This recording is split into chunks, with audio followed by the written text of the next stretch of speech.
Este es un vídeo de aprendizaje que te ayudará a conocer la evolución de la animación por ordenador, desde sus precedentes conceptuales en el siglo XX hasta su ulterior desarrollo para el cine, la ciencia, el arte y el entretenimiento. Los primeros ordenadores se crearon en Estados Unidos en los años 40, durante la Segunda Guerra Mundial, para poder manejar grandes cantidades de datos. Y los primeros gráficos digitales se deben a artistas e investigadores de la generación Beatnik durante la posguerra.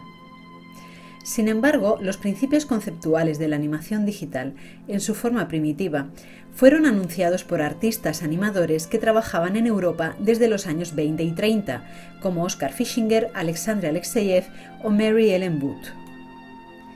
Ninguno de ellos produjo nunca imágenes por ordenador, pero su trabajo adelantó algunas de las características de los gráficos digitales más primigenios, como la pixelación o la construcción de sólidos a partir de puntos y planos.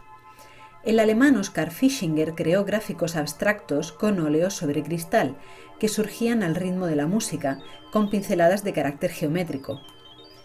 El ruso Alexandre Alexeyev no solo inventó la pantalla de agujas, que es, de alguna forma, un sistema binario para crear luces y sombras, sino que también experimentó con la totalización, la creación de formas geométricas a partir de la oscilación de un péndulo, similares a los primeros gráficos creados con ordenadores IBM.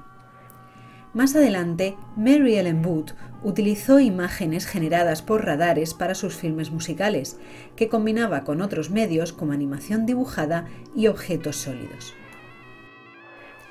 Los primeros ordenadores americanos, como el Colossus, se debieron a la necesidad de desencriptar los mensajes cifrados de la máquina Enigma.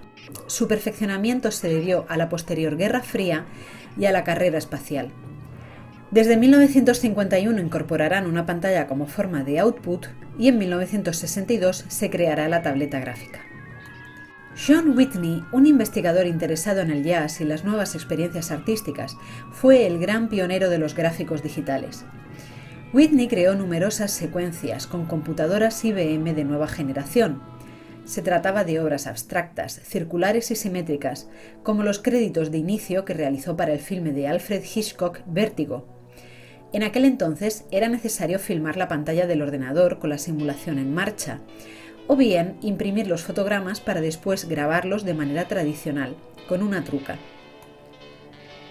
Poco a poco, el cine proporcionó pretextos para introducir imágenes generadas con esta nueva tecnología, como podemos ver en la secuencia del portal espacial de 2001, Una odisea espacial. Por su parte, los primeros gráficos 3D, ya en los años 70 del pasado siglo, se deben a simuladores de vuelo y sobre todo a la necesidad de previsualizar máquinas costosas, como por ejemplo aviones, antes de comenzar su construcción. El desarrollo del 3D también estará muy ligado a la carrera espacial, creando gráficos sofisticados a comienzos de los años 80, a merced de la investigación científica, como por ejemplo para el lanzamiento de la sonda Voyager. En años posteriores serán las universidades de Pasadena, en California, y Salt Lake City, en Utah, las que se pondrán a la cabeza de la investigación, antes de crearse el Silicon Valley. La gran convención anual SIGGRAPH se preparó, de hecho, en los encuentros anuales de estas escuelas. Allí comenzarían también a crear animaciones de entidades orgánicas y modelados que semejasen lo humano, como por ejemplo cabezas y manos. Contemporánea a esta época, la serie Cosmos, de Carl Sagan, ligada a la divulgación científica, proporcionará los primeros ejemplos de integración de un actor o personaje real con un entorno virtual, utilizando la técnica del croma. Así puede verse uno de los primeros entornos 3D para televisión en la secuencia de la Gran Biblioteca de Alejandría. Igualmente se desarrolla el efecto morphing entre dos dibujos diferentes, sentando las bases de la animación 2D por ordenador. En la misma serie, en una escena que resume la evolución en la Tierra, la animación de la línea blanca sobre fondo negro nos recuerda a otro ejemplo de animación primitiva, la película Fantasmagorie de Emile Cole. Este efecto de morphing tuvo un precedente importante en el corto Dilemma, producido por el inglés John Alas, y la técnica llegará a evolucionar hasta dar paso a complejas transformaciones, ya en los videoclips y el cine de los años 90. La animación tridimensional se desarrolló rápidamente en el entorno del videoclip, como demuestran los memorables Hard Woman para la canción de Mick Jagger o el irónico Money for Nothing de Dire Straits. En el mundo del cine, entonces todavía producido en película fotosensible, la incorporación de efectos digitales era limitada. Durante años, las apariciones de gráficos digitales se limitarán a imágenes como de videojuego o esquemas lineales que se visualizan en pantallas dentro de la propia diégesis. Sin embargo, muy pronto el cine buscó también pretextos para introducir imágenes digitales, creando ficciones en torno a la realidad virtual y los mundos computerizados, como la mítica Tron de 1982. En ella, los objetos digitales se mueven e interactúan con los actores, como personajes con derecho propio.